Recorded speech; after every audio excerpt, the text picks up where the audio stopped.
ആഗ്രഹം. എല്ലാ നേട്ടങ്ങളുടെയും ആരംഭ പോയിന്റ്. സമ്പത്തിലേക്കുള്ള ആദ്യപടി. എഡ്വിൻ സിസ്റ്റർ ബാൺസ് 30 വർഷങ്ങൾക്ക് മുമ്പ് എൻജെ ഓറഞ്ചിലെ ചരക്ക് തീവണ്ടിയിൽ നിന്നിറങ്ങി.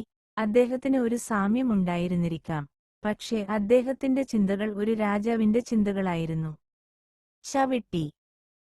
റെയിൽവേ ട്രാക്കിൽ നിന്ന് തോമസ് എ എഡിസന്റെ ഓഫീസിലേക്ക് പോകുമ്പോൾ അവന്റെ മനസ്സ് ജോലിയിലായിരുന്നു.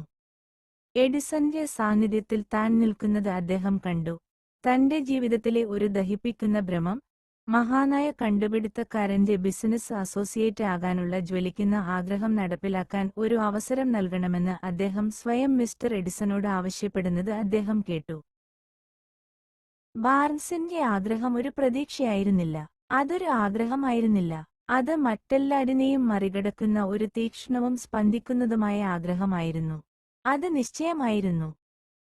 എഡിസനെ സമീപിച്ചപ്പോൾ ആഗ്രഹം പുതിയതായിരുന്നില്ല.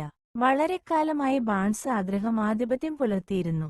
തുടക്കത്തിൽ അവന്റെ മനസ്സിൽ ആദ്യം ആഗ്രഹം പ്രത്യക്ഷപ്പെട്ടപ്പോൾ അത് ഒരു ആഗ്രഹം മാത്രമായിരിക്കാം, പക്ഷേ എഡിസന്റെ മുമ്പാകെ പ്രത്യക്ഷപ്പെട്ടപ്പോൾ അത് വെറുമൊരു ആഗ്രഹമായിരുന്നില്ല. 1.0x. കുറച്ചു വർഷങ്ങൾക്ക് ശേഷം എഡ്വിൻ സി ബാൺസ് വീണ്ടും എഡിസന്റെ മുമ്പാകെ നിന്നു. അദ്ദേഹം കണ്ടുപിടുത്തക്കാരനെ ആദ്യമായി കണ്ടുമുട്ടിയ അതേ ഓഫീസിൽ തന്നെ. ഇത്തവണ അദ്ദേഹത്തിന്റെ ആഗ്രഹം യാഥാർത്ഥ്യത്തിലേക്ക് വിവർത്തനം ചെയ്യപ്പെട്ടു. എഡിസണുമായി അദ്ദേഹം ബിസിനസ്സിലായിരുന്നു. അവന്റെ ജീവിതത്തെക്കുറിച്ചുള്ള ആധിപത്യ സ്വപ്നം യാഥാർത്ഥ്യമായി.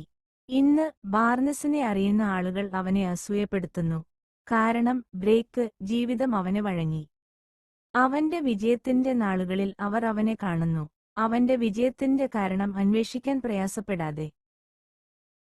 ബാർൺസ് വിജയിച്ചു കാരണം അവൻ ഒരു നിശ്ചിത ലക്ഷ്യം തിരഞ്ഞെടുത്തു.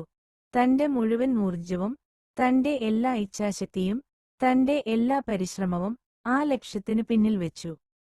അവൻ വന്ന ദിവസം എഡിസന്റെ പങ്കാളിയായില്ല.